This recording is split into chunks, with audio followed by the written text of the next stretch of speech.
এত বছর কিছু হয়নি, এখনো কিছুই হবে না।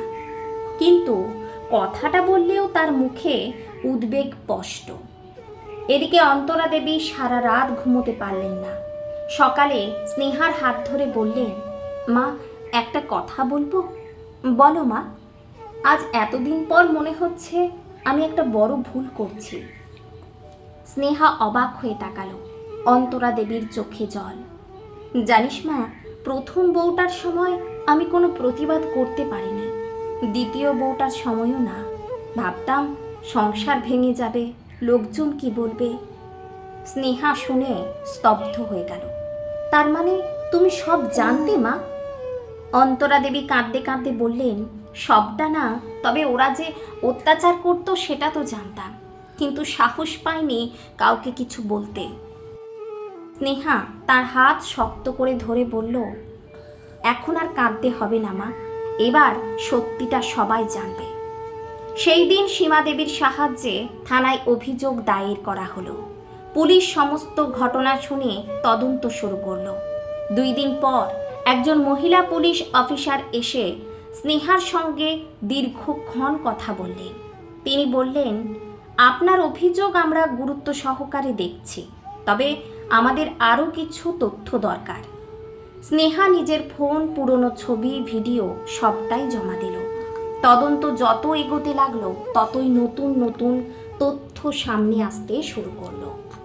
পুলিশ জানতে পারল, প্রীতমের প্রথম স্ত্রীর মৃত্যুর কয়েক মাস আগে নিজের এক বান্ধবীর কাছে বেশ কিছু মেসেজ পাঠিয়েছিলেন। সেখানে তিনি লিখেছিলেন যে তিনি শারীরিক ও মানসিক অত্যাচারের শিকার। দ্বিতীয় স্ত্রীর ক্ষেত্রেও একই ধরনের অভিযোগের প্রমাণ পাওয়া গেল। খবরটা জানাজানি হতেই এলাকায় চাঞ্চল্য ছড়িয়ে পড়ল। যে পরিবারকে সবাই এতদিন সম্মান করত, তাদের বিরুদ্ধে একের পর এক অভিযোগ উঠে আসতে শুরু করলো। প্রীতমের ব্যবসার কর্মচারীরাও ধীরে ধীরে মুখ খুলতে শুরু করলো। কেউ বলল তারা বহুবার বাড়িতে চিৎকার চেঁচামেচি শুনেছে। কেউ বলল অন্তরা দেবীর উপর হওয়া অত্যাচারের ঘটনাও তারা জানত। এমনকি সোনার ব্যবসাতেও জালিয়াতি হতো প্রতিনিয়ত। তারা ভয়ে কিছুই বলতে পারেনি, তবে তারা প্রমাণ দেখাতে পারবে। এক সন্ধ্যায় সীমা দেবীর অফিসে বসেছিল স্নেহা। ঠিক তখনই একজন পুলিশ অফিসারের ফোন এলো।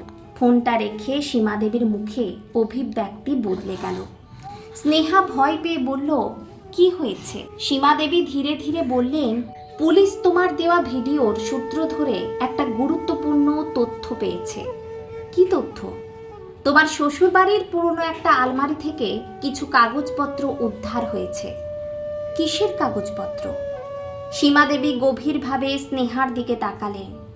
সেগুলো যদি সত্যি হয় তাহলে প্রীতম আর অলোকেশ বাবুর বিরুদ্ধে অভিযোগ আরও ভয়ঙ্কর রূপ নিতে পারে। সীমা দেবীর মুখ ধরফর করতে লাগলো। কাগজগুলোতে এমন কি লেখা ছিল?